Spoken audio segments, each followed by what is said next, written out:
This is Visionaries Knights of the Magical Light, issue number 1 from November of 1987, based on the line of toys called Visionaries from Hasbro.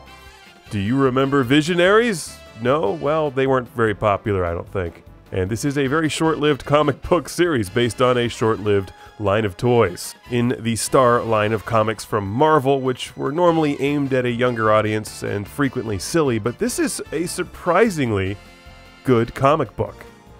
First of all, it's huge. It's a double-sized issue, and the entire thing feels like it was aimed at a more mature audience than most of the Star comic. Also, it's penciled by Mark Bagley, whose name I remembered, but I wasn't sure why, so I did some checking before recording this. He was the artist for Marvel's series called New Warriors, and I met him once at a comic convention like 20-some years ago, and have an autographed issue of New Warriors #1 signed by Mark Bagley.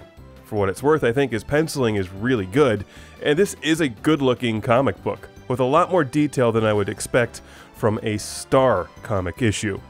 Okay, so what's going on here? Well, there's this planet called Prismos, which nobody's ever heard of because nobody bought these toys. And this crazy magician goes into a diner and proclaims it's like the end of the world and the 3 sons of Prismos are going to align and all the robots that the humans rely on will shut down, which, of course, they do. Then he starts spewing more BS about how a new age of magic will begin, which it does. And, by the way, his name is Merklin, which, if you caught earlier, some of the bystanders were actually making fun of in the comic book. Prismos turns into a lawless wasteland full of violent, raging bandits, who Merklin summons to a mountain to fight for magic, and they undergo a series of ridiculous tests and trials, only to eventually reach Merklin and gain their powers, which allow them to be called Visionaries, and of course their powers are in the form of animals, which are shoved into their chests, and their actions in the mountain trials determine what animals they are. So basically, Visionaries is awesome, with decent writing, excellent artwork, and a fun storyline that has potential. It's a shame this didn't last very long.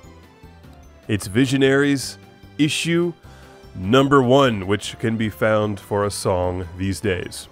And if I ever meet Mark Bagley again, I'm getting him to autograph this one. Visionaries, Knights of the Magical Light.